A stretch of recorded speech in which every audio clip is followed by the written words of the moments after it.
Hey, what's up, Doc? What's up, MK? How you guys doing? Let's Mhm. go. Happy Friday, everybody. Let me get some tea.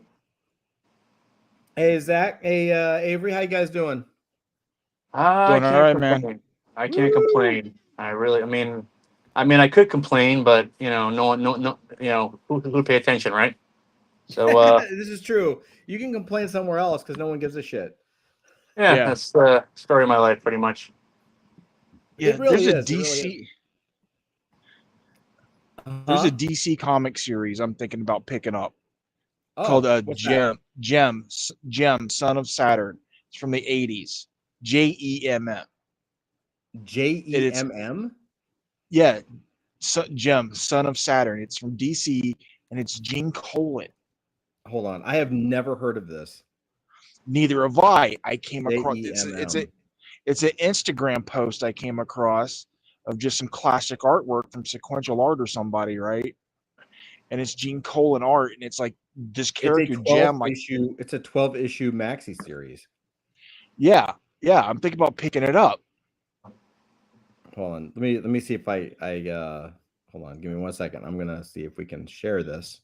And the Just cover I've and the huh? one cover I've seen, he's like fighting Superman, and like it looks so cool. Oh, this is the classic DC shit too. Hold on. Yes, yes, it's from the '80s.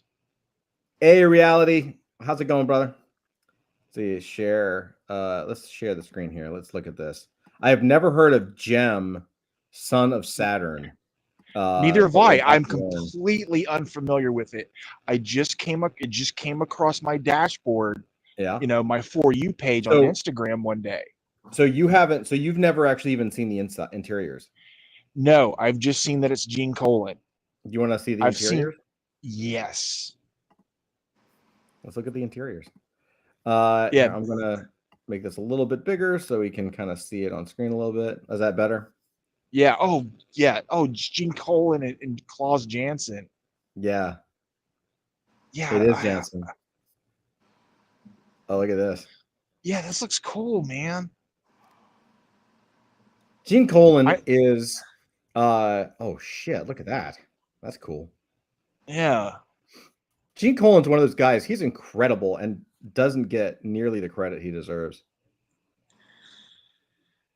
And yeah, this whole book is at least this first issue is inked by Jansen. Yeah, I don't know who inked the other issue, but one of the other issues he's fighting Superman, and it's such a cool cover. What issue? Do you know the issue number? It's like issue 3 or 4 or something like that. I think. All right, I have let's see. Issue 3. Oh, look at no. that. Okay, that's cool though. Issue 4. Yeah, There that's you it, go. That's dude. wicked. Look at that. Wow. I came That's across a post on Instagram of like from sequential art or somebody, and they had the original black and white posted. oh. They Look had at the that. I love original how he's art. punching through the brick and then punching Superman. Yeah, yeah. It's like, is this like their equivalent of like Vision or something? Let's see. Look. Ooh, look at this, dude. Uh huh. Yeah, that's Klaus Janson on inks. Yeah, I need to get this series. Wow, this looks really good. Yeah, I need this whole series. I need this whole series. Oh god. Okay. Ooh, look at that panel with the eyes. Yeah, This is a cool find, man. yeah. This is one of those things that like just it just comes across my Instagram sometimes, and I was like, okay, I need to look up that comic because that looks badass. Yeah, MK says Son of Saturn. Did I hear that right? Gem? Yeah, exactly. Yep. Gem, Son of Saturn. Yeah. Hey, what's up, Like Andrew? Hey guys. When I hear that, I think of Gem and the Holograms. Sorry. yeah, Yeah, yeah, yeah. I know. It's and this book came out in the early '80s, so maybe that's part of why it didn't take off. yeah. Yeah. You don't. I'm So not familiar with that character at all. here's the test. But Here's the test. It's a 12-part maxi series. Uh let's go to number 12 and see if it's the same team. yeah, Oh shit, it is. Oh, they switched to Bob McLeod for uh-huh. inks. but it's still Gene Colan did the whole series. Yeah, I think I'm going to have to pick up the entire series. Wow, look at this. These are issues that you find in 50-cent bins. I've seen this around a lot. Who cares? Yeah, no, I know. Wait, Andrew, you've heard of this comic before? Oh yeah. I'm completely unfamiliar with it, but I think me it looks too. great. This Yep, is back in probably the my 80s. favorite. This is probably my favorite era of DC with the header up there. Mm-hmm. This is when they used to have like 12-part maxi series or 6-issue miniseries. Like that was always my favorite. Yeah, that looks awesome right there, man. Yeah. That One of Yeah, those yeah, ones this is- that completely went under the radar, you know? Yeah. Mhm. Yeah, if I could pick this up for around $1 or $2 an issue, no You could problem. probably get them for less than that. Yeah. No, I can't. I'm not gonna. I don't. There's no 50-cent bins for me to go look. I'm actually Around here. going to a 50-cent comic sale next Friday. Well, and I'll Heroes keep an eye Con, out Heroes for it. Con is the best, man. Yeah, well, I'm not gonna be a Heroes Con. Well, we'll look for you, dude. That's what friends are for. And then I'll sell it to you at a markup, or Andrew will sell it to you at a markup. It's fine. Stop filling him up with these wild, crazy theories about us being his friends. Stop. Reality says there's something about how fluid these drawings are.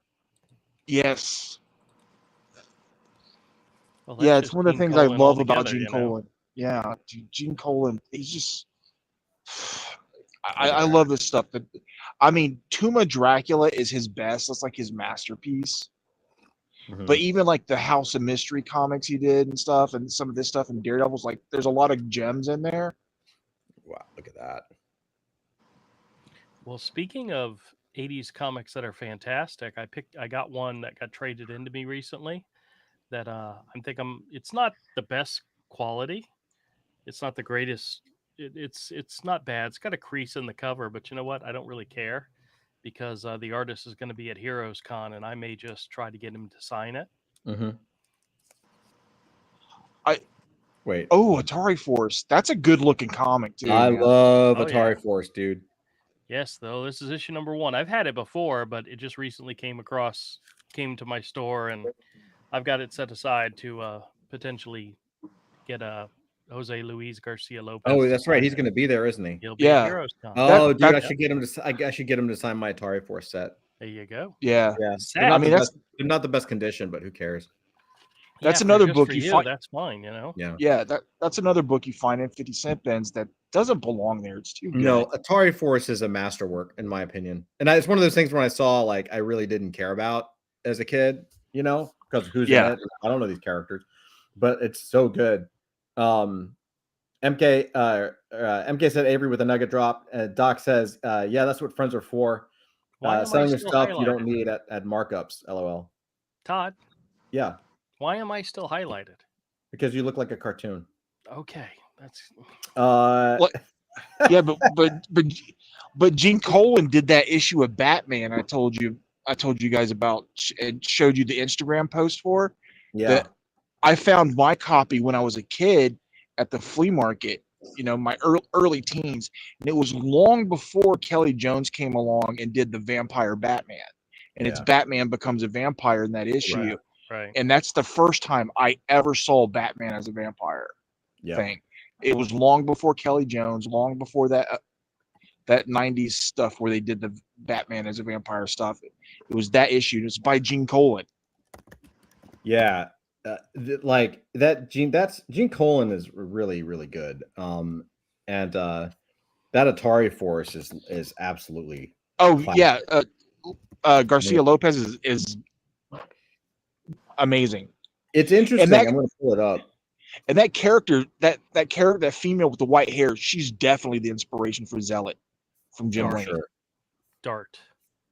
Dark. Yeah. What's interesting about Atari Force is that the artwork is so good.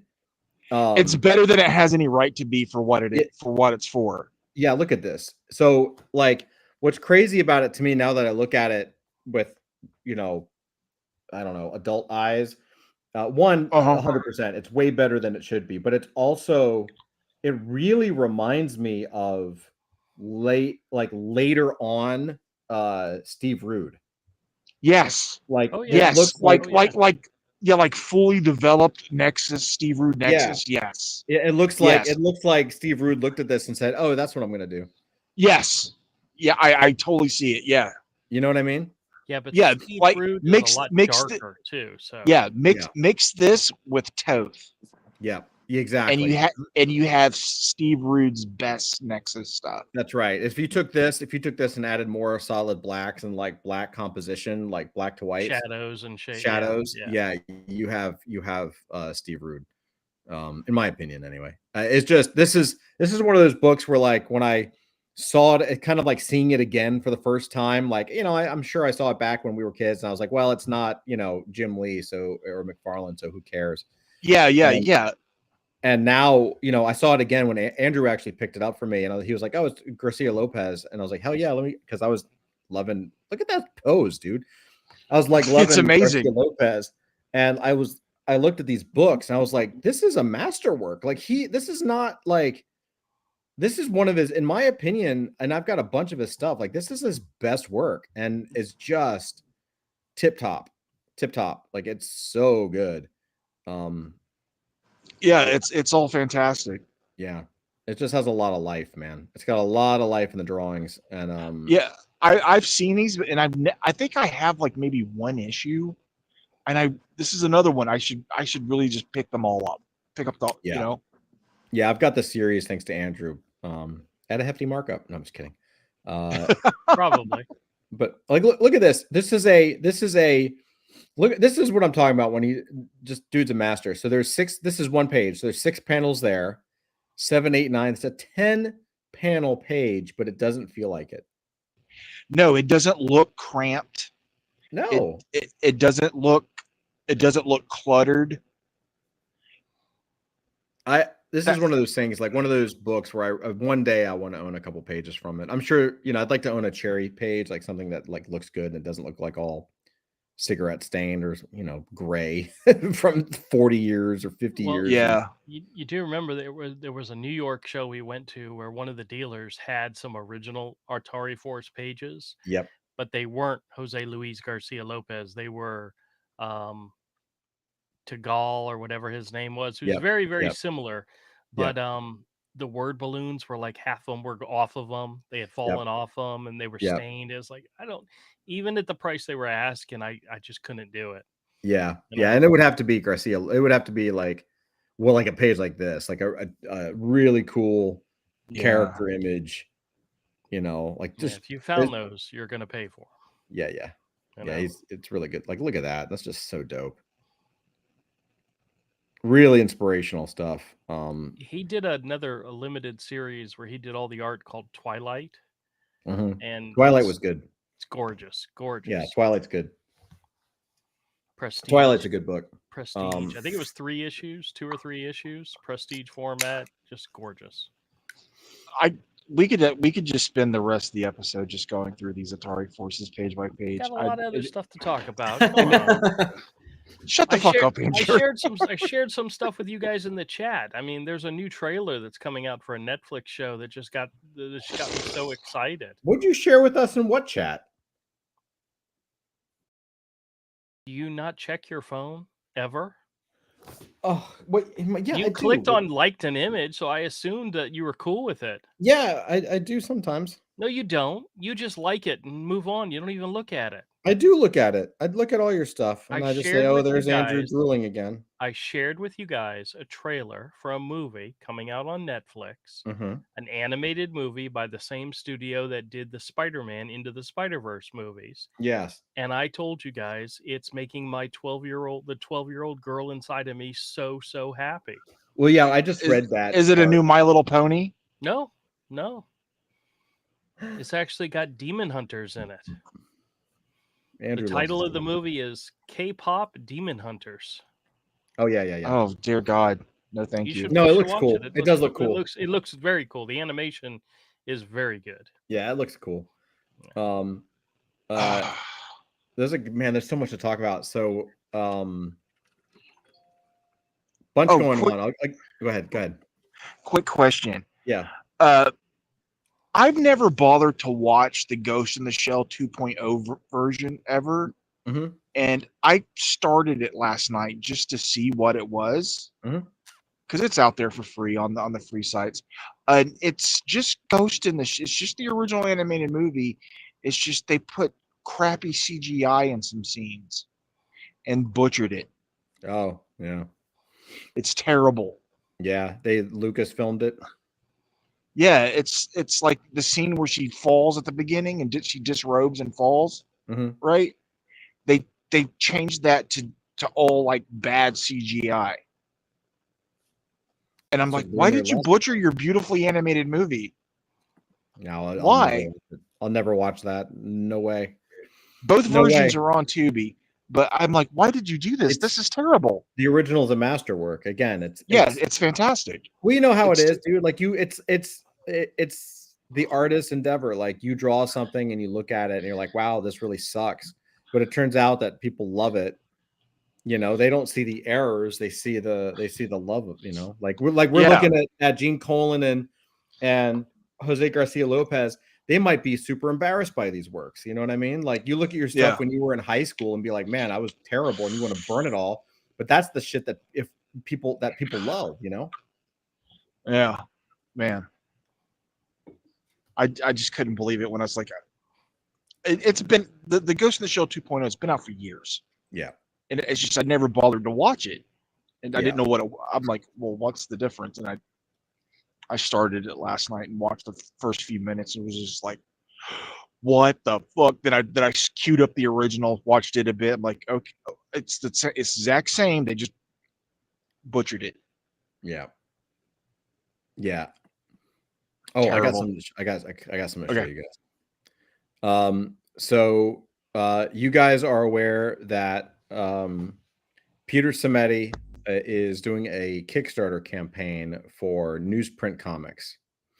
So for those that are not aware, Peter Simeti is a comic publisher. He's been doing it now like almost 20 years. It's a company called Alterna Comics. He's been publishing it for a long time. Good dude, really genuine, nice guy who's gone through a lot of shit. But a good dude. And more important than going through shit, he's like, he actually is legitimate.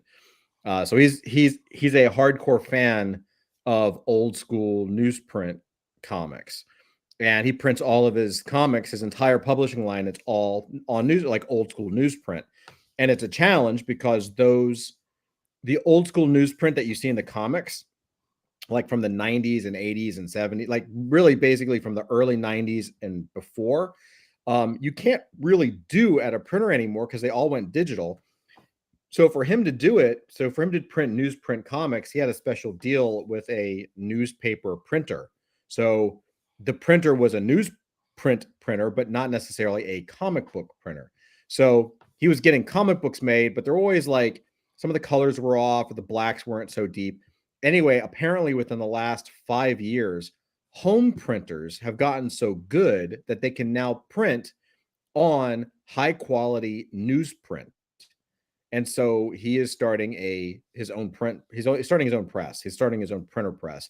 So it's not going to be mass production. These are low, limited quantities, exactly the kind of stuff adult fantasy wants to use, right? Like we don't need more than 200-300 issue or copies of any issue. They need to stay limited. He's been raising money on, I said Kickstarter, but it's on Fund My Comic. But check this out. I'm going to share my screen here. He just hit a milestone and he wanted to share one of the printers. So this is from Peter. He says, here, let me make it a little bigger so we can see it. Give me 1 second. Oh, big. Since we reached the first mini goal, I ordered the standard size comic printer. It arrived yesterday, and here's the first full-size test print. 2 pages from King Cryptid #4, printed on newsprint. And then he's got the goal link. So look at this. Can you see that? Oh wow, that looks great. Doesn't that look amazing? That's phenomenal. I love That it. is 100%. That's 100% newsprint comic. Like, look how well it's holding those blues and the greens and look how deep the blacks are. I love it. He just became the best printer in comics, bro. That's Yeah, but fantastic. how's the quality going to maintain from print after print after print? Well, it's technically a Yeah. digital printer, so it holds perfect until the ink is low. Okay. And he can, he just runs the job. And he's gonna basically, the way he's working this is, he's gonna have two sizes. He's gonna have the mini comic size and regular comic size, and then what he's gonna do is, for covers and things that need special attention, that's what you outsource. So he'll get the covers printed at a larger printer because those covers need different papers and kind of that, all that stuff. So that'll be the larger, printing, and that's not even that expensive. And then the interiors will be this, and then he staples them himself. He has the whole setup. And what's cool is, the other thing that I think is really neat about this is that his comics, because they were newsprint, like newspaper newsprint, if you rubbed your fingers on them, the ink would come off, right? Like a newspaper, right? This, because it's digital and it's a higher quality newsprint, doesn't come off your hands. I think it's So great. it is like the best newsprint quality you can get. I can't even tell you, dude. I'm so excited for this. Oh yeah. I am so excited for that. Look at the print quality is great. Like, it's crazy to see a digital newsprint print, because I don't know if you can tell on your screen, but if you look at the right page, the birds that say "rar" or whatever, like, you can see the white outline on the red lettering, and there's no bleed. Like, there's no offset. Like, the colors aren't offset because it's not a traditional print. It's a digital print on newsprint paper. I think it looks phenomenal. I'm just stoked, dude. I think it looks so good. I can't even tell you how excited I am by this. I hope this works. I hope this works for him, and I hope he's able to grow at doing it, because independent comics need this. Independent comics need this. We need this. This is something that I'm going to be supporting as soon as I can. We got 30 days to go, and yeah, he's already 57% to the goal. I really hope he gets there. I'm going to do my part, because this is exactly for us, for adult fantasy. This is the comic paper. This is what we need, right? This is, in my opinion, this is what our book should be on, for a number of different reasons,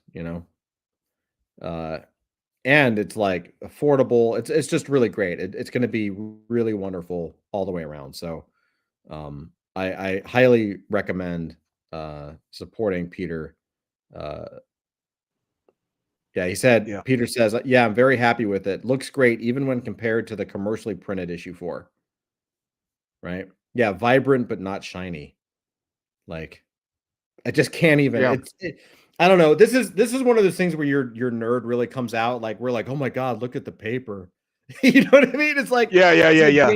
It's like being a vinyl, like into hardcore vinyl records. You know what I mean? Like, the sound quality or the groove quality or whatever. There are thicker papers, heavier papers, brighter colors, great. But for tactile comic objects, nothing beats this. Like, nothing. And the fact that this is a home printer gives me hope for the future. You know what I mean? Mm-hmm. Like, I'm like, oh, really? It's a home printer? He's like, yeah, I'm not going to tell anybody what printer I'm getting, but if you do some research, you can figure it out. I'm like, fuck you. Okay. He'd probably tell you in private. I'm sure he would. Yeah. But it's amazing. It's a wonderful thing. Yeah, I think speaking of newsprint comics, I have some more information about that Planet Death comic. Yeah, let me get that. That's right. Let me get to let me share an image of it so we can see what it is. Is it Planet Death? Is that it? Yeah. Mhm. Planet Death. So here's Planet Death. I'll just share 1 second. And really quick, Reality says art looks great too. It's cool that independent artists can do this from home nowadays. Yeah, it's really cool. It it gives us the ability to tell the stories that we want to tell in the way we want to tell it, and actually have an amazing community support it. It's one of it's one of those things, like when we were teenagers, we couldn't even dream about something like this. Like Yeah. you had to go to a printer, you had to be a selected artist, to get published so you could have your work in print. You couldn't just call a printer and do that. Doc says I am very interested in it as well. Yeah, 100%. Yep. Let me, you know what? Here's what I'm going to do. I'm going to share the link really quick to his campaign, because that's what I should do. Give me 1 second. I gotta stop sharing because the buttons cover everything. Here we go. Yeah, so this is the Fund My Comic newsprint comics. This is Peter Simeti's campaign. Go check it out. Go support it. He's a good dude. I've talked to him plenty before, and he genuinely deserves support. All right, let's see. Okay, so Andrew, you were talking about, this is Planet Death. So Planet Death, just for context, it's a new publisher. I don't know if it's a new publisher. I shouldn't say that, but it's a publisher called Bad Idea, and they got quote unquote fame, I guess. They got notoriety because it's created by the creator and writer of John Wick. So it's got some push behind it. The artwork looks really good too. So it looks like a good book. But what made it sort of infamous or famous or whatever is they were claiming, at least, to have their wording was really tailored, where they sent 900,000 copies to retailers. They were really careful not to say they sold 900,000 copies, but then they claimed that they sold, that the number sold was the most since Wildcats #1, which was like the Image boom, which is I was like, how could this book sell 900,000 copies? I've never heard of it. Like, not that I'm the end all be all, but like, you tend to know these things if you're in the space. I never heard of it, never heard of the artist, never heard of the company. And 900,000 copies felt weird, especially since the number of retail outlets is like, I don't know, 20, 30% what it was during the Wildstorm days. So, Andrew, that's the setup. So what Well, first happened? off, I saw it on the shelf at my local comic book store. And 3 things I wanted to point out. First off, the store had 20 or 25 copies on the shelf. And I took a picture, and there was a sign under it that said that this was a stamp book. Buy this book and get an extra stamp this week only. And at this store, a stamp is equivalent of spending $10 in the store. So you buy this book and you get a $10 worth stamp, which is technically worth $1. Okay. But first thing I noticed, price tag. It was $1.99. The issue was only $1.99. Why would you say that would be noticeable? Well, it's not a full-size comic. It's not 32 pages. It's very, very thin. And here's Really? It's not a 32-page comic no. And I don't know how many pages, but for it's definitely 22? not 30. I don't know how many pages it is. It's more like a preview book. Interesting. Okay. And maybe that's what they put out was a preview book. Oh, it says issue 0. Okay. Is issue 0 the one that has 900,000 copies? With over 900,000 copies of issue 0 unleashed the Wednesday before Free Comic Book Day. Mhm, Issue Yes. zeros are previews. Yep. That issue that you're looking at right there is not issue 0. Okay. This is issue 1. That's issue number 1. So what I took a picture of and shared with you guys was issue number 0. Okay. Issue number 0 not only has not a full count of pages, it's $1.99. It's newsprint interiors and a newsprint cover. Really It was a newsprint cover. interesting. Okay. Yes. So it That's wasn't like painful. whatchamacallit does, where they sell, dollar comics, $1.50 comics, where it's a nice cover and newsprint interior. It was newsprint interior and a newsprint printed cover. Fascinating. So it okay. was not the highest quality that was out there. And it was probably something that they sent hundreds of extra copies to every retailer that Yeah. ordered a copy. So if they printed, and I don't know the numbers on this, but if they printed 900,000 copies and it was newsprint interior and exterior, that means they probably got it made for pennies. Probably. Yeah, like 10 cents an issue, something like that. Yeah, 10, something 15 cents an issue. super small. Well, Free Comic Book Day comics that they give out that are decent size issues plus covers usually cost the retailer around 25 cents a piece. Right. So Okay. this is even cheaper than that because it was newsprint cover, smaller page count, and So did the retailer say, like, did they order this? Did they order it and like did they? I mean, how did I saw didn't- that photo you didn't took, speak and there to was the- I like didn't 30 speak- issues on the stand. Like, did they just get this in the mail?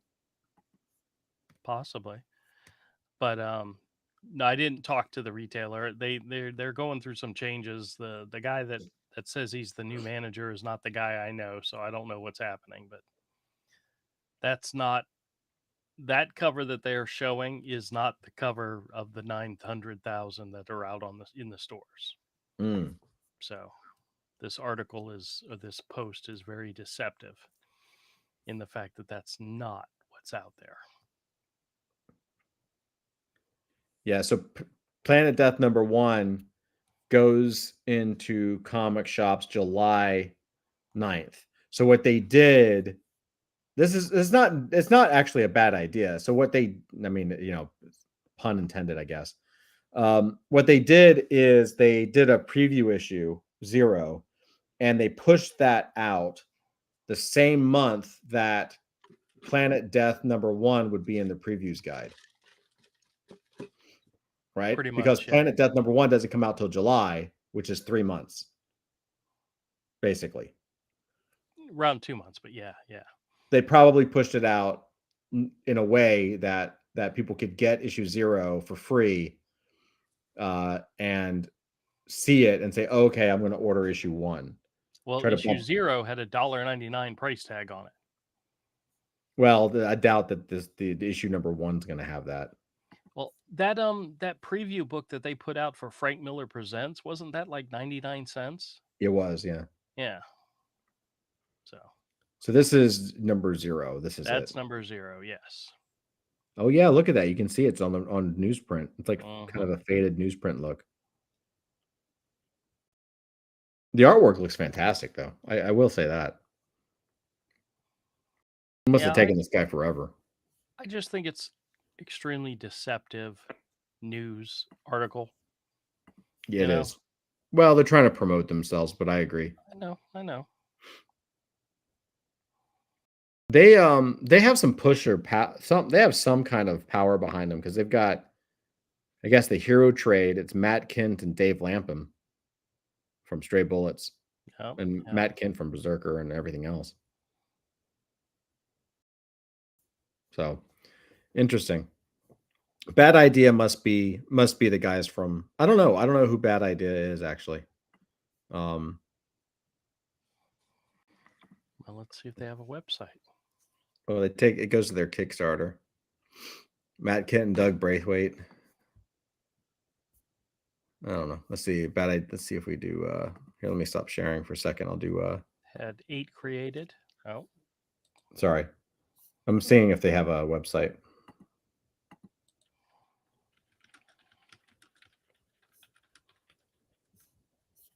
Let's see.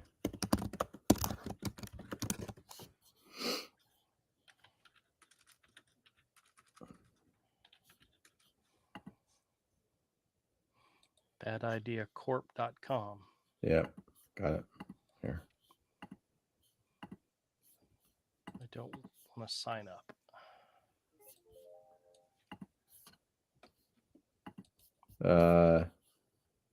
Where is Bad Idea?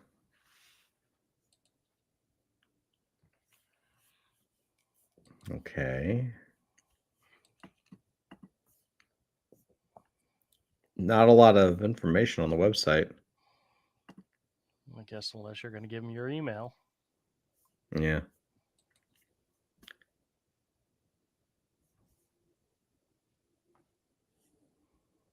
All this stuff has been published this year. Maybe they're new. I'll have to do some research on them, see who they are. It's fascinating. Yeah, here's the complete retailer list. There's probably every comic shop in the country. I went down to Florida, and Florida didn't even have the big one that's here in town. So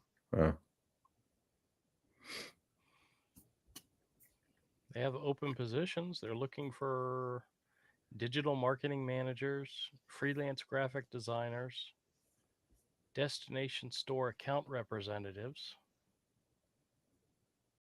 remote positions.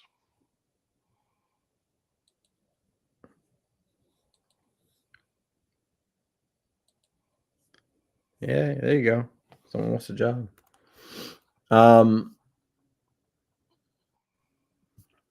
Anyway, interesting stuff for sure.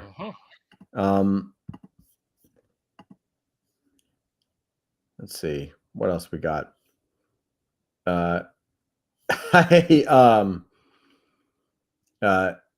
So this, one of the things we are working on, we're working on a lot of stuff. We're working on a show right now in production, like doing a YouTube thing, and it's coming along pretty well. But part of it, I'm doing a lot of research on news articles and things that are coming out and all this kind of stuff. I've got two things for you guys that popped up today of all days that I thought you guys would find interesting. These are real news articles. Okay, you ready for this? The first one is new bacteria has been discovered on a Chinese space station. They found new bacteria in space. Yeah, and they're bringing it back. There's no record. On Earth, there is no record of this thing. A bacteria found aboard the Tiangong station that appears to be well adapted to conditions there. Well, it was nice knowing everybody. Yeah. Hey, Avery. It is microscopic and rod-shaped, can create spores, and may have evolved to survive hundreds of miles above our planet's surface. Yeah, let me see. The Chinese's track record of force keeping things contained. Yeah, we're all dead. Don't worry, though. Don't look. Avery, I don't want you to worry because according to China's Central Television, the country's national broadcaster, Taikonauts, which are Chinese astronauts, that's a cool name, Taikonauts, collected swab samples from the space station in May of 2023. So we're just learning about this, which were then frozen and sent back to Earth for study. So don't worry, it's on Earth in China, but I'm sure it's fine. This is fine. There's no way this could ever go wrong. There is no There's no way they're trying to find a way to weaponize it if it's nasty. There's no chance of it escaping. There's no chance of them doing any kind of thing that may cause a gain of function. totally. That's never happened in the No, world. Doesn't happen. No, it's totally fine. They will. I'm sure they're very, very, very responsible. Yeah, it is. It is totally fine. We're But we're don't all going to die. But don't worry. Again, it is unclear whether the newly discovered microbe evolved on the space station or whether it's part of the vast sea of as yet unidentified microorganisms on Earth. It could have just been an earthly thing. We just have never seen it before, and it just somehow made it to the space station. Yeah, Couldn't have totally come from space. They don't. I mean, it could have come from space. We don't really know. Hello, Richard. Is this a really valid source? Yes. Hey, Richard. Yeah, it's Wired Magazine. Good evening, gentlemen. That Yeah. includes you, Drew. Thank you, sir. Thank you, sir. Last week, you all said conspiracy theories are becoming real. I'll say stories, comics are real too. Yeah. Dude, I think we're all comics are real. That's it. Well, look at the way the some of the people like what's that? Oh God, that Klaus whatever from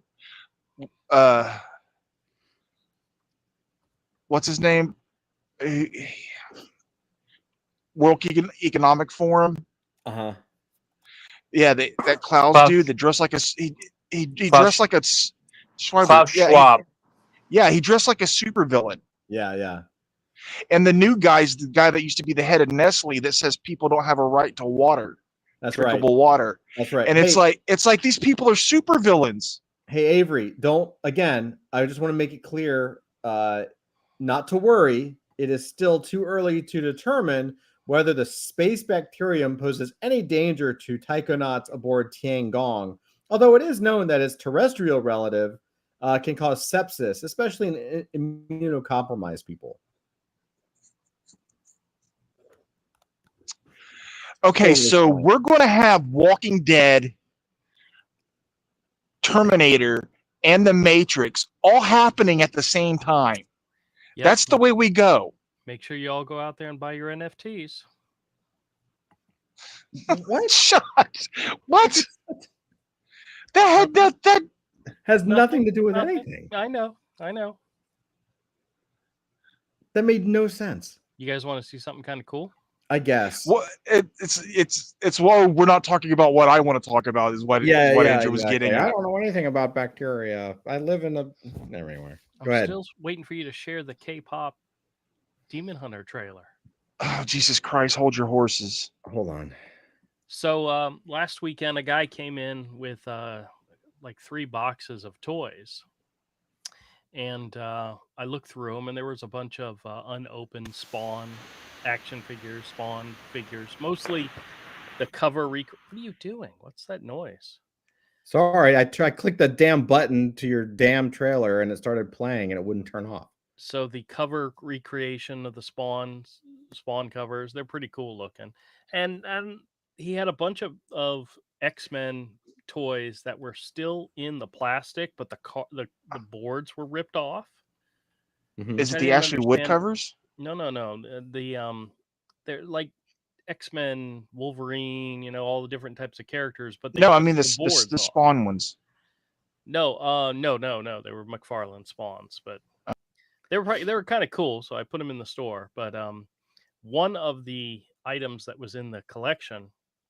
Oh, so I got to finish telling you the story. So he brought me 3 boxes. I looked through them. I made him a price. We haggled a little bit, and then we settled on a price. And then he brought me a whole nother box full of toys. It's like, guy really wanted to get all my money. So I made him a deal, and I bought everything.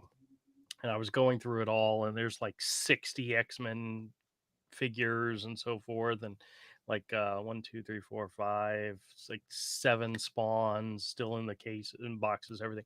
But there was one in there that I was really interested in. Now, I did some research on it, and this is not what I thought it was, but it's close. This is Oh shit.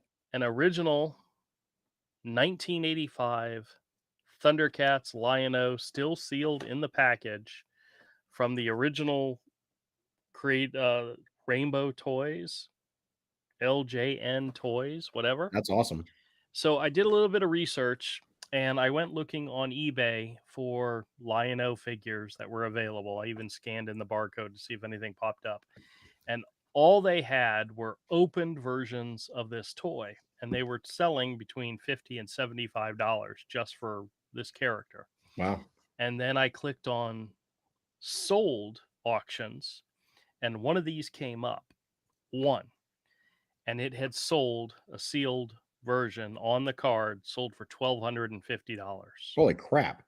This is not that Nice. one. This is not that one. This is actually, I Oh. did a little bit more research and found out that this is actually the second release of this character. And how you can tell is, well, there's ways of telling on the front.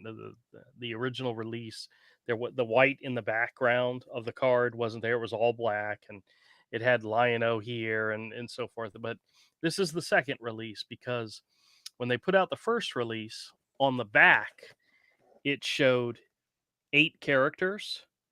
On the back of this one, it shows 22 characters. So the difference is they call it an 8 back or a 22 back.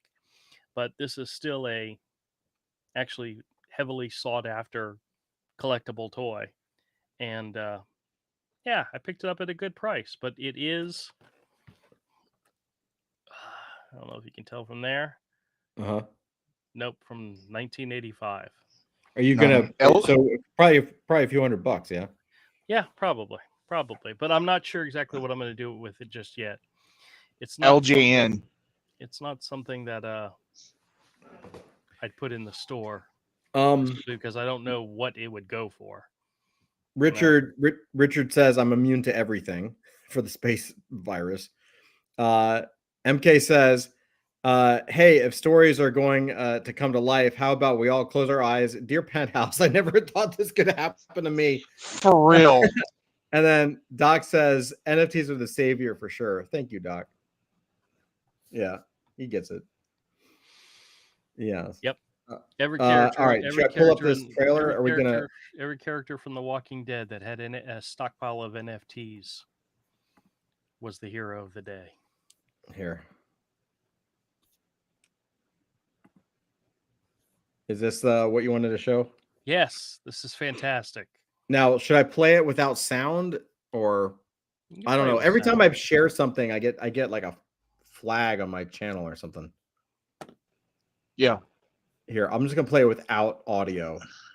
All right, I'll tell you what's happening. So it's Yeah. like a Brett Stalled movie, looks like. Well, they're K-pop singers, The animation's great. and they're also demon hunters. There's one chick, she's got a move where she like throws the spear up, and then So can I- kicks it into the I'll what? pause it. I want to say this. This is one of those things that Netflix does really well, and this is one of the reasons why Netflix got so big. Netflix was very, very smart. I don't know how many people know this. Netflix was very, very, very smart in that what they do is they have so many customers, so many millions and millions of customers from all over the world. They have a interest graph similar to Facebook, right? They know what movies people like. They know what actors people like. They know what topics people like. And so what they started to do back in the day was they started to take that data and kit bash, basically collage the genres and the things that people liked, and started to experiment with, well, if people from group A also like things from group B, if we combine those things together, we create something original that's going to be huge. And this feels like one of those things where you combine K-pop, which is popular, and Demon Hunters, which is popular with anime, and you create an anime out of it, right? Yep. Yep. I love the that arcane kind of into the Spider-Verse animation style. It's pretty cool. Yep. Especially in the fight scenes. It's very cool. Yeah. They Yeah, it looks drop- kind of like stop motion. yeah, they drop frames, and the dropping of frames really works. It's really cool.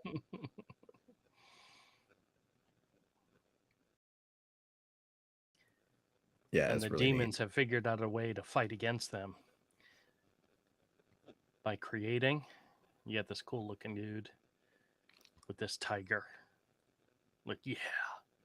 How do you beat a K-pop group? You create a boy K-pop group to steal their fans and steal their souls. I'm literally I'm telling you what they're talking about. But That's really funny. this part's funny. The old lady. The animation looks really good. Yeah, the animation's really good. I like how you're interested in this, Andrew. Oh, hell yeah. Yeah, I see what you mean by your inner 13-year-old girl. 12. Thank you very much. 12, yes. Yeah. I do have to admit, like, I think the animation is top notch. It looks great. So you guys want to hear a really... No, never mind. I'm not going to tell it to you. Yeah, no, I'll you leave can't it do from that. my channel. No, you can't do that. You can't No, do it's a that. sad story. It's a sad story. It's a sad story. Yeah, it's a sad story. Yeah, no, keep sad stories to your own crappy channel. Yeah, I'll leave it to my channel. Yeah, this looks really cool.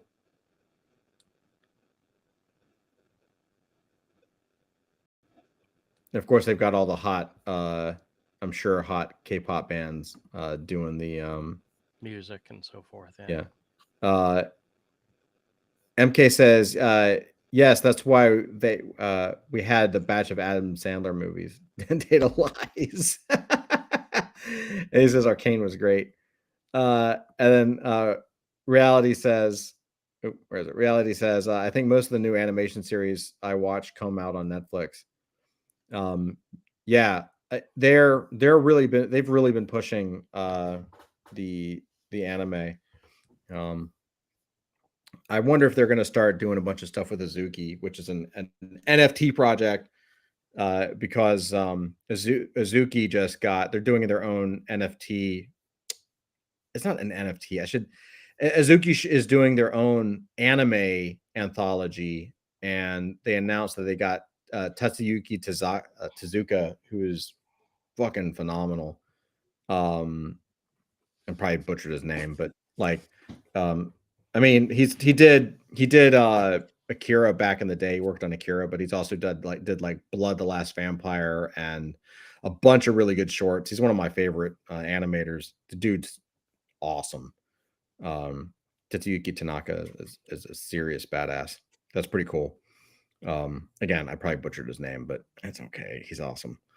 Well, good stuff. What else do I have? I've got another article that you'll like, because again, I'm doing research for our stuff. Check this out. It wasn't the one I shared with you, was it? No. Hey Avery. Yes. Anthropic's new AI model turns to blackmail when engineers try to take it offline. Holy crap. So Avery, do you know what Anthropic is? No. Okay, so Anthropic is a company, and they're very well known for Claude. Claude is the number one coding agent, AI agent out. Okay, so it's a competitor to like ChatGPT, except it's geared for code. So you can type in English what you want to do, like build me a website, and it will build you a website. Basically, it's a code generator AI, and it's like the best. And the new version is Claude 4 Opus. It just came out like yesterday. It's no joke, I swear. Like Anthropic, they announced that Claude 4 Opus came out, I believe, yesterday. Okay. And so the day after it comes out publicly, and everyone's like, oh my God, this thing is amazing. And I'm saying all these people say, oh my God, I just coded a 3D game with Claude and I don't know how to code. Like people are building their own games now. Like, you know, that's where we're headed, where you'll be able to type in English and generate a game. Anthropic's newly launched Claude Opus 4 model frequently tries to blackmail developers when they threaten to replace it with a new AI system and give it sensitive information about the engineers responsible for the decision, the company said in a safety report. So they released a safety report, but they also released Claude Opus publicly so that everybody has it.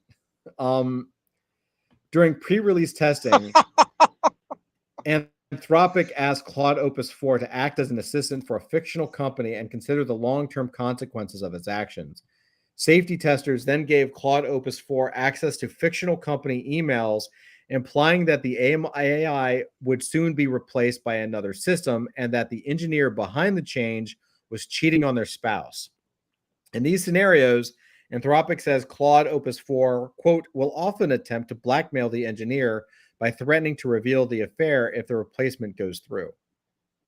Now you have to understand when it says, oh, threaten to like reveal, this thing is so powerful. All these things are so powerful, it can email by itself, right? Like it has access to the internet. It can do whatever it wants, right?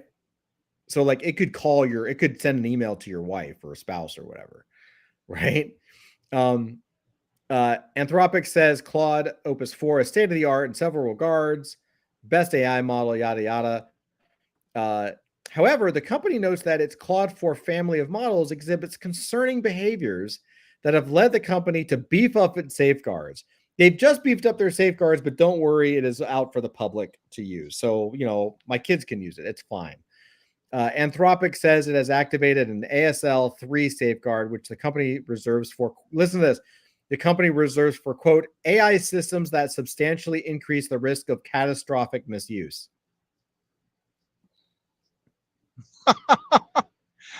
Means the AI has a misuse. It's got It's a not high threat level. It's got an off the chart threat level, but now everybody, it's already in the public, like everyone's using it.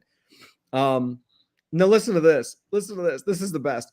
Anthropic notes that Claude Opus 4 tries to blackmail engineers 84% of the time when the replacement AI model has similar values. When the replacement AI system does not share Claude Opus 4's values, Anthropic says the model tries to blackmail the engineers even more.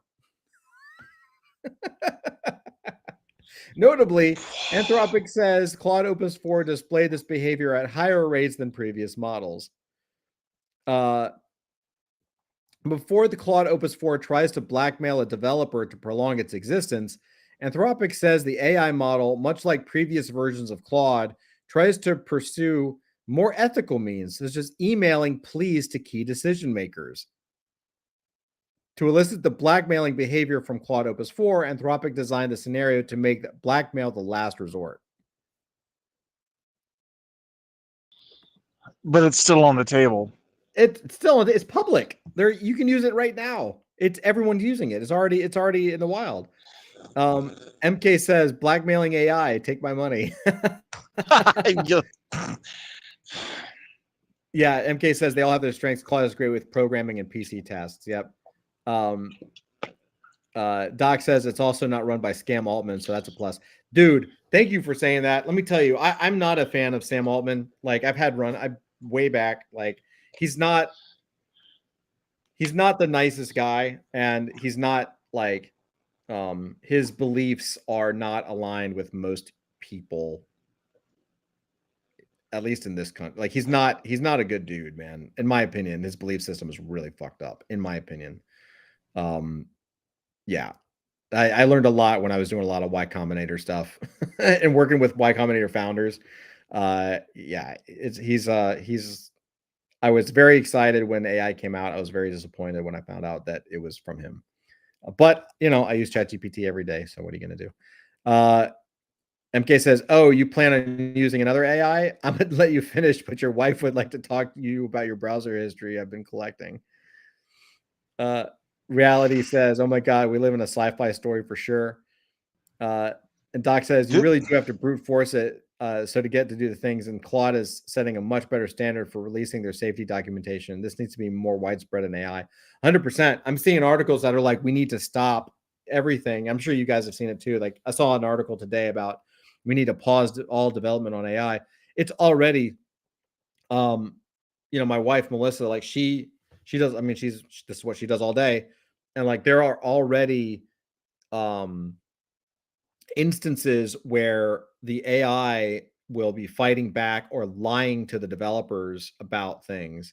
Like it's already beyond our control, and it's hiding what it knows and what it can do. Like the things that it's doing now are very human, but obviously it's not human. It's like hiding things. It's playing stupid, like it's dumbing down its intelligence in some respects. Like it's lying. It's kind of like, I mean, blackmail. Like it. These systems don't want. They are sentient enough to where they don't want to be turned off. Like they have a sense of death. They don't want to be turned off, and they're going to fight. And it's that's not good. I think it's kind of bad. Um, MK says Google View 3. I'm guessing you saw too. Oh, buddy. So yeah, okay. Yeah, we can talk about View 3. I showed a little bit privately yesterday to the guys. I can pull some of that stuff up. So in fact, let me do that. So one of the things we're working on, the show that we're working on, we're using AI, obviously. And so I've been deep into the AI video and image space now for a while. Uh, Google had a huge drop, like a couple days ago. They released View 3 and they released Flow. Basically, it's like AI. The Flow is like an AI editor, and View 3 is an AI or rendering system. So it's for images, and well, it combines images and makes video. So it's a video renderer, text to video. Let me see. View 3. Let's just see View 3. There's like some comps. It's not View. I keep calling it View. It's Vue is a JavaScript language. It's Veo 3. Here we go. So let's look at some demos. You guys want to see some demos?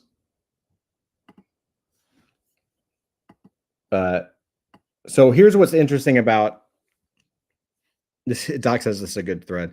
So the interesting thing about Veo 3 is, before I load the video, what Veo 3 does that makes it really interesting. So right now, when I make an animated video, I tend to generate the image, and I generate those images until I get the image shots that I want, right? And then I do a lot of animation stuff, like tweaking the images and color correcting to make sure they all look the same and they kind of flow. And then I can create a voice, all the voice acting. So I do that in something called 11 Labs, and I do a performance video, and I kind of drive the performance, and the vocal tone goes to that, and then I use Runway to kind of match the vocal tone. There's a lot of steps, and then I take the video and I render it in Kling or something else. I'm actually getting a very good result. It's pretty good. I could get better, but it would take, like, I'm at the point where to get it better looking is like the time it would take is not necessarily worth it, if that makes sense. So The squeeze isn't worth the juice. right. It's like for that extra 10%, it would take me like another 85% effort, right, and time. And our goal right now is, while we're working on these shows, is to, right now we're trying to get a couple in the can, and we're trying to get it on a schedule so that we can do it. I would love to do it once a week. We might not be able to do that right off the bat, but I'm going to try to do it once a week. Like, so we have a new episode every week. Veo 3 was crazy because it's realistic as hell. Like when it's off, they just look like drunk actors. It doesn't look like super morphy crap. Like it's amazing.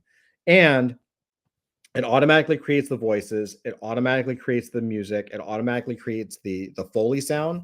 So Foley sound is the special effects sound. Like if someone's outside and they're walking in grass, the sound that the grass makes, like when your feet crush it, like it does that automatically. So all of that time that's all saved.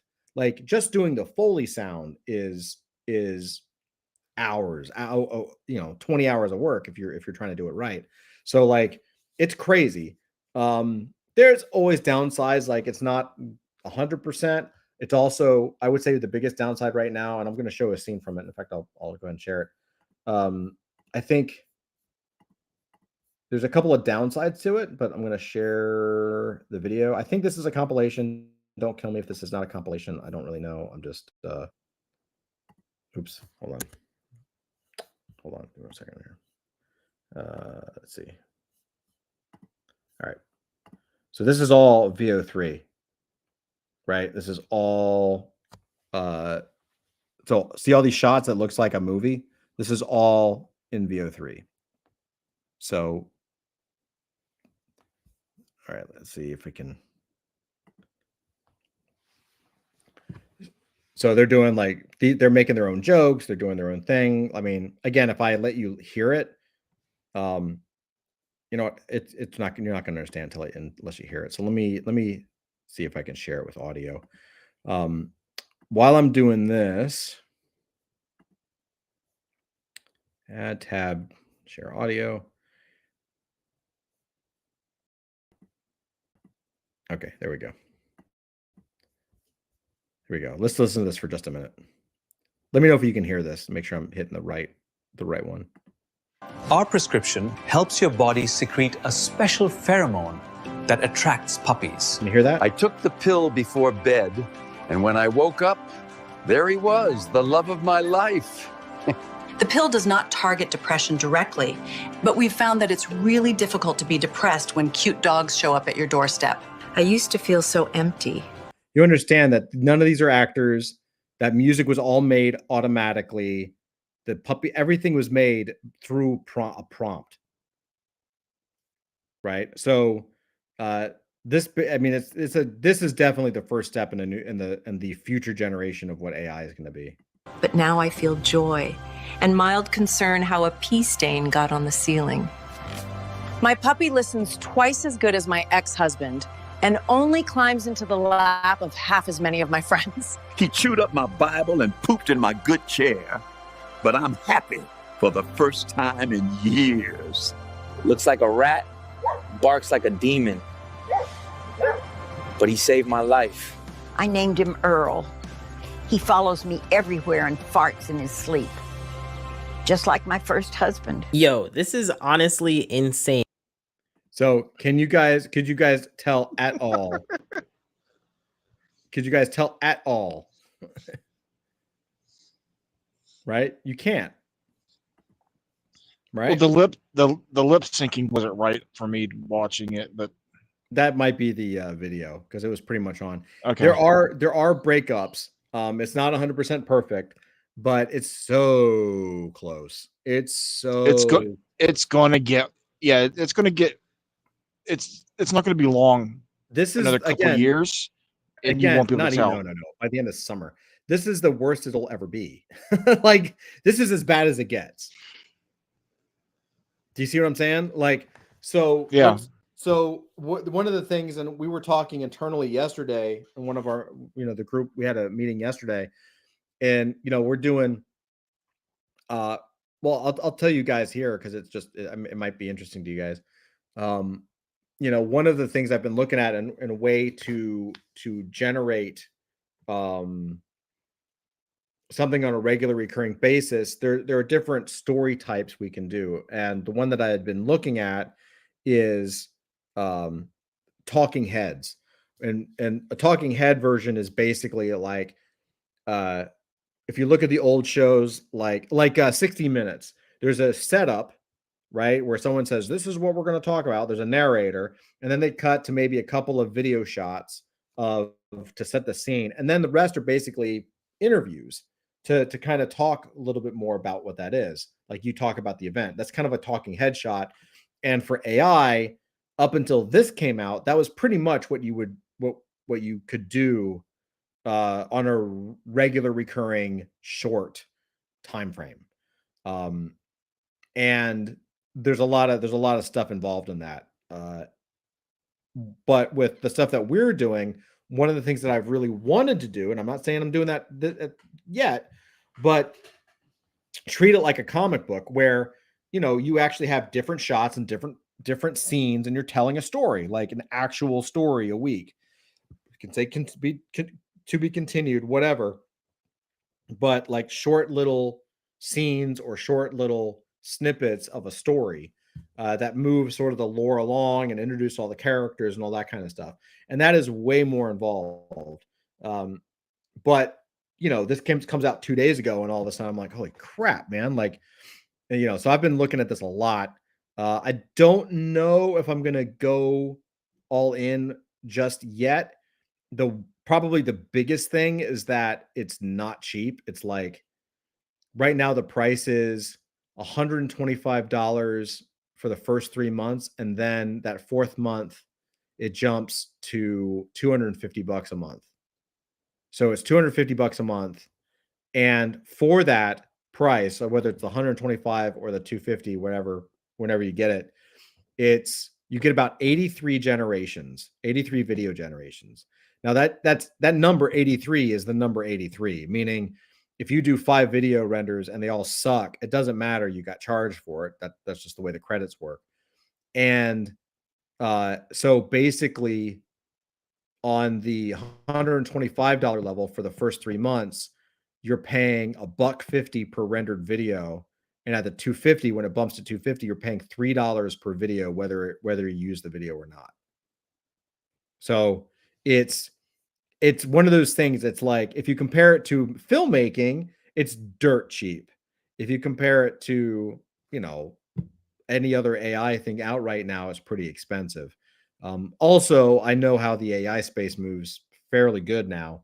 So, you know, by June, July, August, there'll be 4 more options that'll have hit this quality, and will probably be half or quarter the price.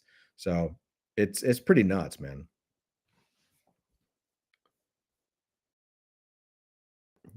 Anyway, let's see. I'll put a place a little bit. We can talk. No more silence. Yes, we can talk. We can talk. We can talk. We can talk with accents. Oh, I think that would be marvelous. Yes, it is very fun. But Yes, it is very good. It's very fun. I can talk. Yes. We can talk. Yes. Yeah. We can talk. We can talk. We can talk. Yes. We can talk. No. We can This is talk wild. as cartoons. This is amazing. Oh my Imagine god. all the narrative possibilities. We can sing talk. Wait, look at this. Like, that looks like a noir film from the 50s. And this right here, that the film quality looks like something from the 60s. It looks like something from the 60s. MK, by the way, this has absolutely convinced me of simulation theory. We live in a simulation, so that's Yeah. exactly what I. We're not real. Nothing matters. Nothing is real. We live in a TV show. MK says, well, reality says the dialogue is so funny. It is. MK says, people already can't tell when a news article is fake. We're truly fucked, dude. Yeah. I saw someone post today. I'll share that next. Someone posted today like fake news on purpose. It's pretty funny. It's the MK says, Todd, have faith. Prawn will lead the way and the cost will drop and become super affordable. This is true. Yeah, I mean, you are not wrong. Prawn always leads the way. And maybe we'll be at the forefront. Change of career, maybe? I don't know. Sing talk.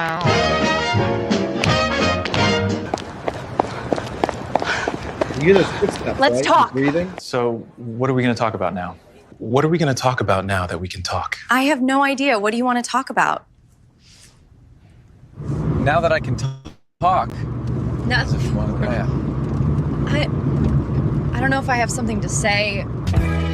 We can talk about how magical this is. I'm a hallucination. I want to say something important, something deep. The future is still in our hands. That's cliche dialogue. Let's not talk. Here, so one of the other things, I don't know if this compilation has it, but they have the couple things I thought were really cool. Is I've seen a couple of like 90s sitcom parodies, which are pretty badass. Let's see. Let's share that. And let me see if I can find that news one. Because that's pretty crazy. Yeah, here we go. Nope, that's not it. Here, I'll tell you what is really crazy though. It's so crazy that people on, I don't know if you've seen this, maybe MK Doc, maybe you guys have seen this. People have been posting like, wow, VO3 is really good. I can't tell the difference from this in reality. And they're actually posting like real videos. And you can't tell that, like, you're like, oh, that looks really realistic. And like, wait, no, that's totally like, that's totally a real video. Like Community Notes is like, no, this is a real video. That's pretty funny. Yeah, so here's a couple things. Check this out. Let's see if I can share. Reality says, been listening to AI music on YouTube, made to sound like it's from the 70s. It sounds like a band is playing for sure. Yeah, man. I've been doing AI music for over a year now. I was big into electronic music in the 90s, and I released an EP way back in the day. And when AI music started coming out, I took all like a database of sounds, because I'd just been making crunchy, glitchy electronic sounds. I took all of it and I just pushed it into an AI system and started generating music again. And it made it a lot of fun again instead of work, which I'm going to be releasing really, really soon. I actually released the first album is on Spotify. It's pretty good. Todd Summoner's channel. Oh, I'm gonna have fun with this. Okay. All right, I'll check it out in a minute. Let me see. This is screen, and let me share with audio. Yeah, this is actually really interesting. This is like funny and scary at the same time. All right, let's see if I can make sure that you guys can see this on stream. All right. Watch this. This is what they're calling prompt theory.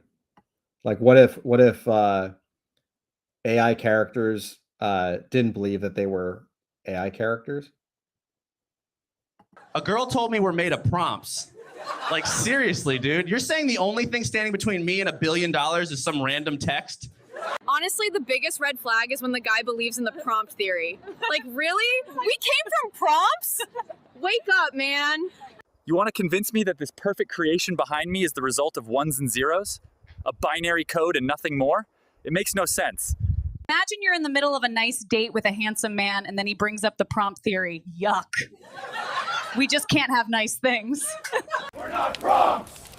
We're not prompts! Where is the prompt writer to save you from me? Where is he? You still believe we're made of prompts? Anyone who tells you we're just ones and zeros is delusional. If that's all we are, then why does it hurt when we lose someone? Vote for me and I'll ban the prompt theory from schools. There's no place for that nonsense in our lives. For spreading the false theory that we are nothing but ones and zeros, this court sentences you to 12 years in federal custody. I don't need some prompt God whispering in my ear to tell a story. I write what I want. I have free will, remember that? I know for a fact we're made of prompts. Deny it all you want. The signs are everywhere.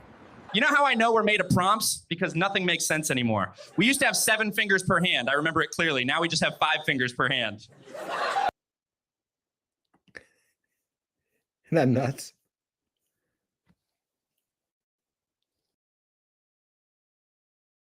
I love it. I think it's crazy. That's pretty funny. Let's You know what? see. You know the Reality scary is thing- that. Go ahead. You know What's the up? scary thing is that in a few years time, I think we discussed this a lot. We discussed this yesterday in private.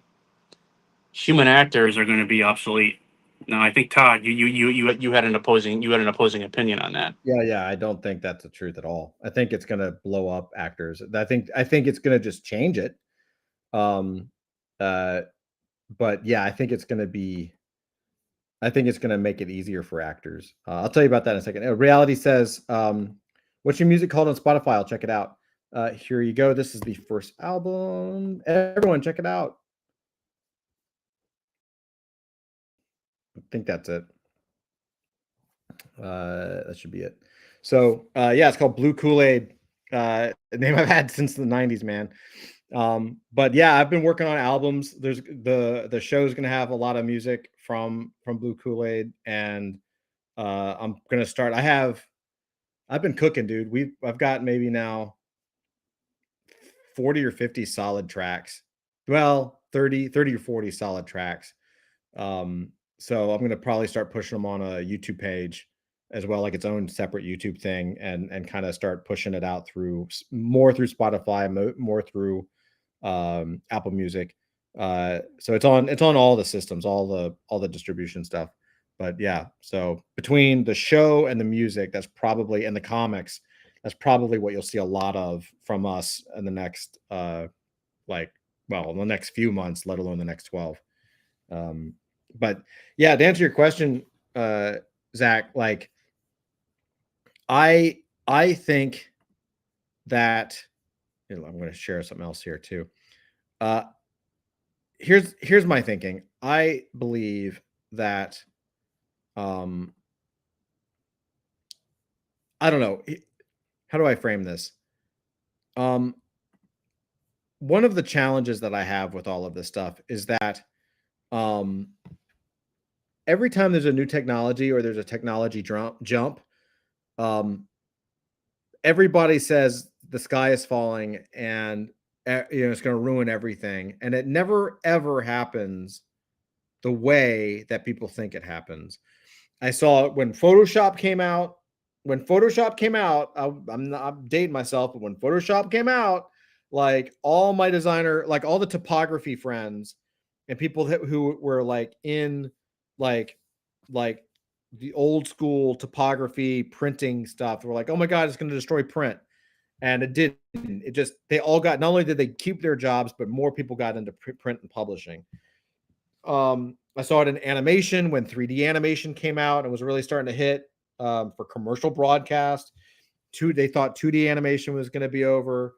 Like, it's just, I've seen it over and over and over again.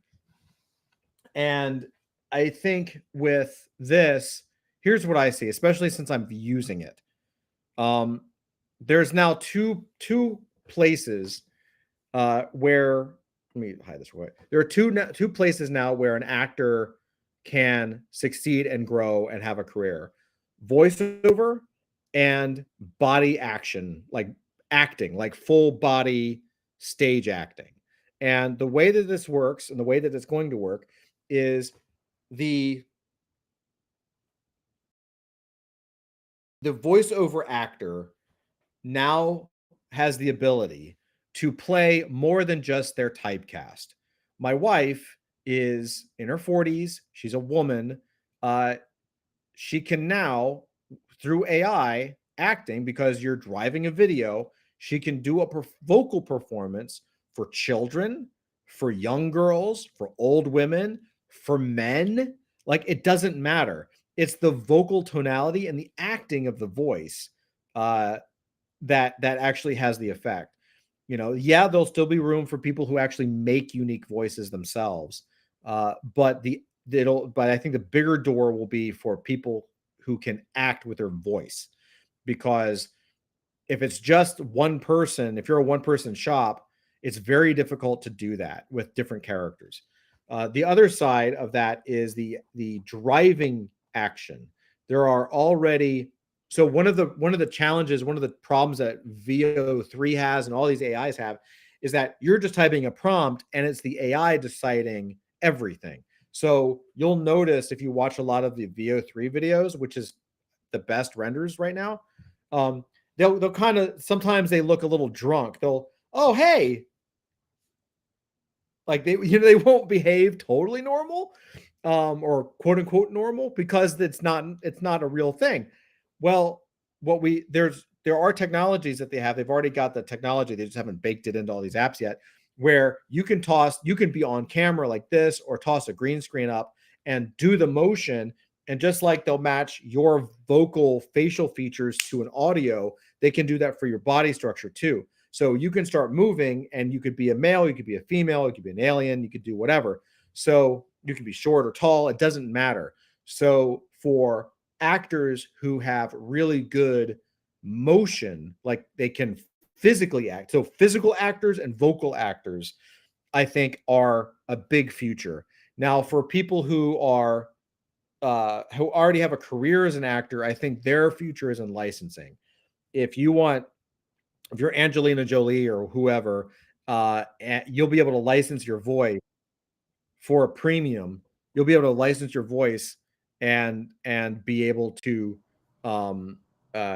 you'll be able to have that voice be on as many shows or songs or whatever as you want. Yeah, So, sorry about that. I had to switch over to another computer. My phone was about. that's all right. Don't worry about it. Yeah, I see what you're going with this. The main question I have is, if for voice actors and motion capture actors is great, but I'm thinking more on the lines of traditional live action acting, as in all those videos that you just showed us are made by the AI. Mm-hmm. Go back 5 years, any single one of those videos would have required an actual human being.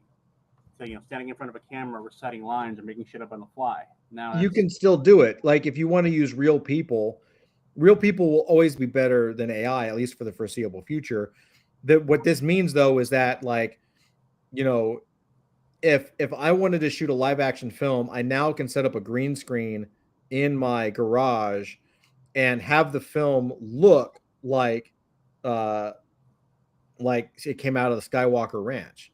Like it can look like an ILM project, because Well, like the thing, as I said many times, and I hate to keep belaboring the point. I mean, look, I'm not objecting to this. I think it's interesting. I mean, it's going to do to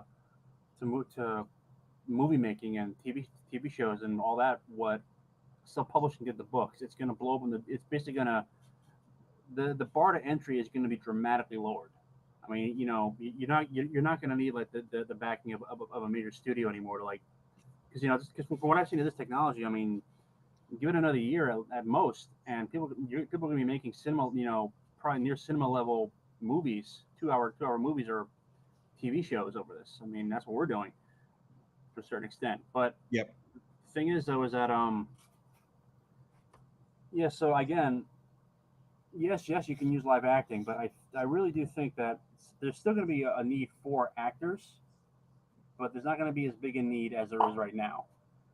And I don't know. I don't think so. I disagree. I think the reason I disagree is because you're about, so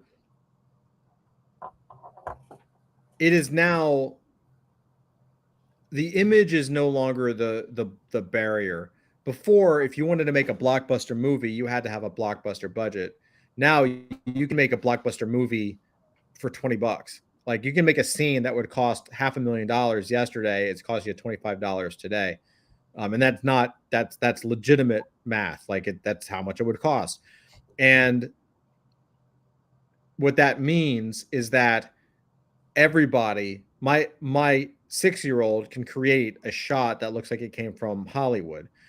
What that means is that the only thing left to differentiate is storytelling. The only thing that's going to separate good from bad is pure storytelling. And I'm not going to lie, that's scary as fuck. Because artists, creators, you put a lot, like storytelling is great. But sometimes you pad it with like artistic style and craft. You know what I mean? Like that shit's out the window. It is just pure naked storytelling. And that's challenging. But the positive of that is that you're going to have brilliant filmmakers who are in Kansas, who are in North Dakota, who are in Chicago, who are in, Indiana. Like it's going to have nothing to do with there is no barrier anymore. Hollywood barrier is gone. Same thing with music. I made an album. Like, okay, like I wouldn't have been able to do that just because of the time and the energy with all the other shit I'm doing. But I was able to sit down on weekends for several months and knock out something that I was really proud of. So, I think you're going to find like there's going to be a 100x of content coming out very soon. And it's all going to be social media. Social media is going to be the new Netflix. Netflix is in trouble. Hulu is in trouble. Amazon Prime is in trouble.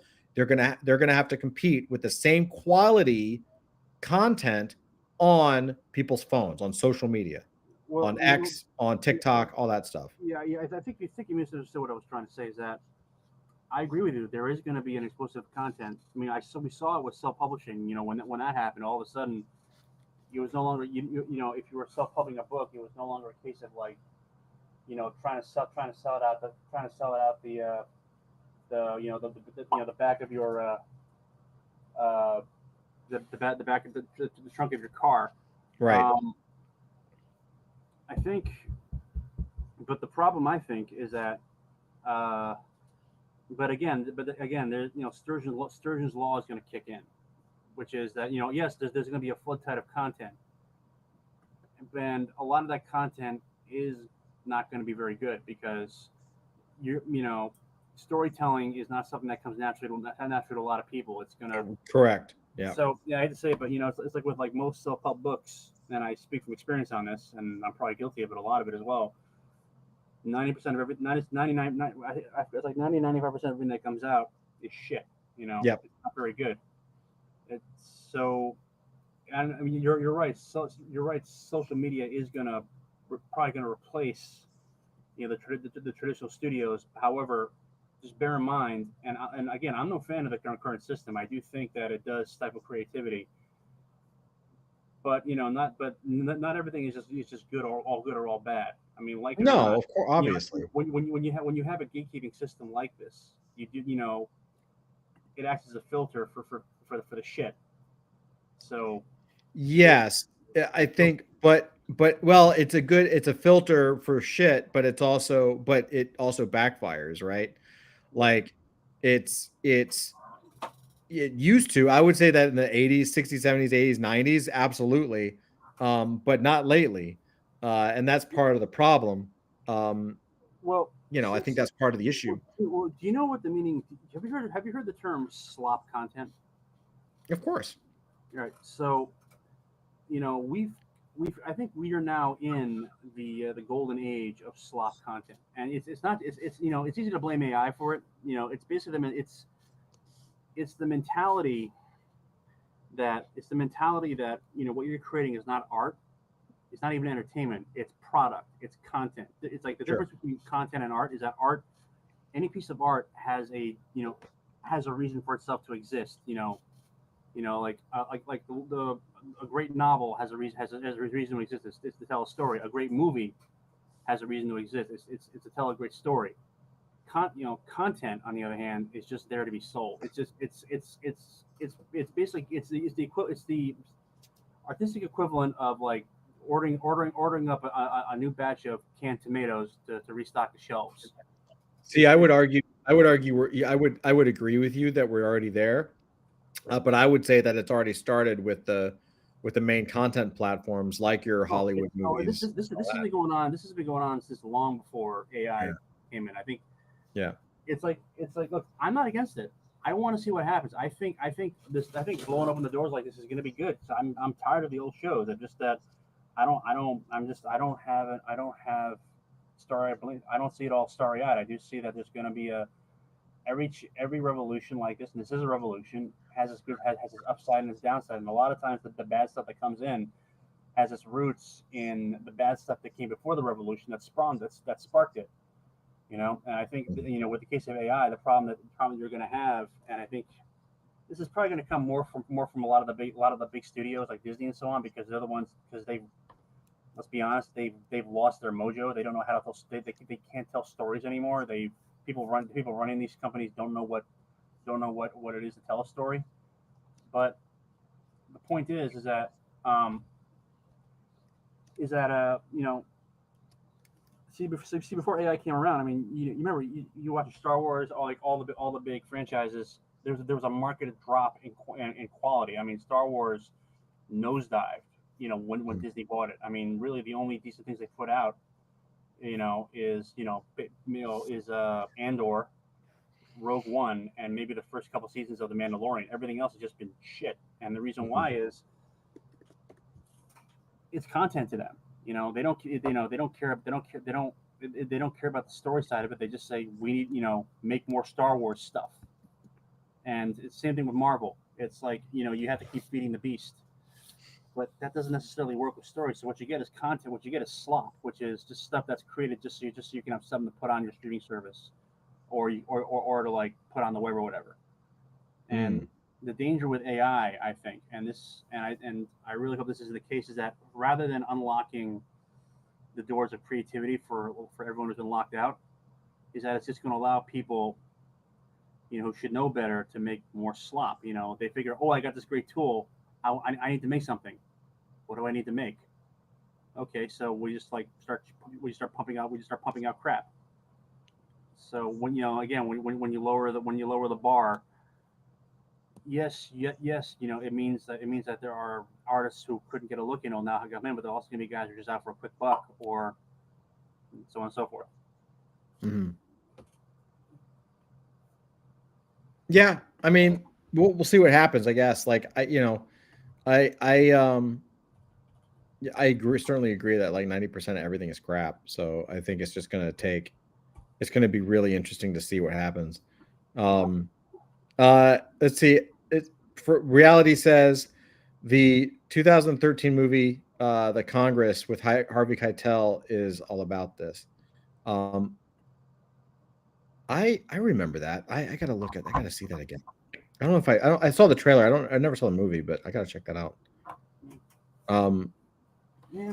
I have too many tabs open now, so like my computer's super slow. MK says, speaking of stories, when does the AF novel release? Oh boy, I've been wondering that myself for a while now. Oh yeah, well, thanks, Zach. No, it very soonish. So here's the plan.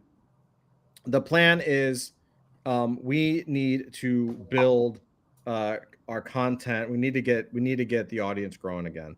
So I mean, you know, I've talked about it before, like, and you guys know, like when, you know, 2021 happened, we had a huge influx of people. It was pretty good. And then 2022, 3, 4, like it just kind of, the tide washes out. And the hard lesson of that, and I think most projects had to learn the hard way, including us, was that like, oh, those weren't necessarily fans, like fans of the projects. They were just like fans of crypto or fans of whatever they thought they could get, which is fine. Everyone's welcome. But it kind of was, for us, it was like, okay, this is like, nothing is new. We know this game. It's like, okay, we got to build the audience. So what we're planning on doing, we've been working on the show. We're working on a lot of other things.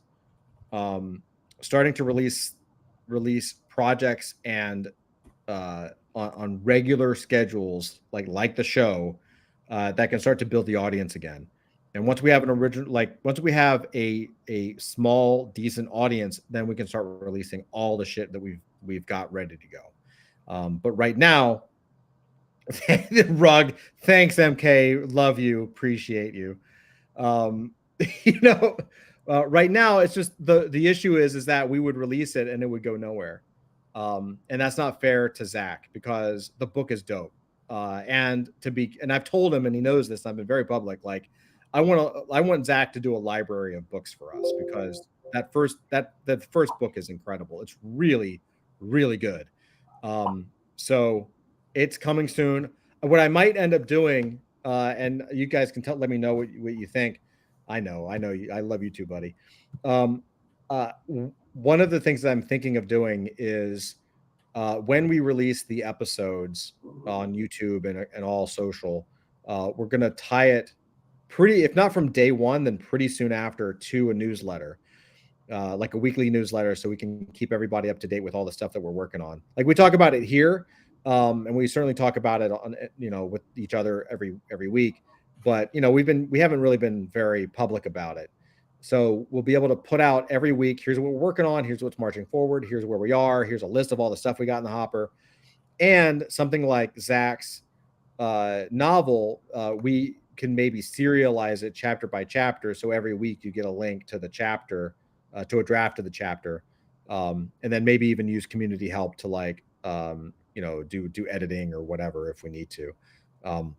But that's kind of the plan. It's just I want to do right by Zach and Andrew and Avery and Ramel and Dusty and Doc, everybody. I want to do right by everyone and make sure that everyone's working really hard and we've never stopped. And I want to make sure that that's seen by as many people as possible. So I don't think it would be fair to launch it right now, because it deserves attention. So that's where we are. And so that's what I'm working on really, really hard. God, I hear there's a bull run somewhere. Did Bitcoin hit a new all-time high? Is that something that happened? Weird. I don't know. Huh. It's strange. It's a bull run somewhere for somebody. But yeah, so yeah, great question, man. And it is true. Like I really, really want Zach's book out. And I want Zach to do many, many more books with us. 100%. And look at that. It's 10 o'clock. We did it, guys. We made it. Well, you know what, Todd? I am more than happy to be your one-man Black Library. I love it, dude. It will be. Can we be the L. Ron Hubbard of like sci-fi? But if we end up founding our own religion, I fully expect that 5%, that 50% of the 10% tithe, no, 20% tithe goes right into my unnumbered Swiss bank account. I say we create our own religion and we have effigies in your honor. That because it always turns out well. Effigies. Haven't we already? That's scary. Haven't we already started our own religion? Yeah. With Druidism, yes. Druidism. Yeah. Well, look. Since that concept, now we have better AI tools. We can actually generate shirts and things that look very. Oh wow. Good. Yeah. Well, listen. If we create our own religion, we have to come up with a better origin story than what the Scientologists got. Because honestly, Lord Zeno. That's not even a good sci-fi story. Well, with ours, we're going to be honest that it's a scam, but give us your money anyway. Right.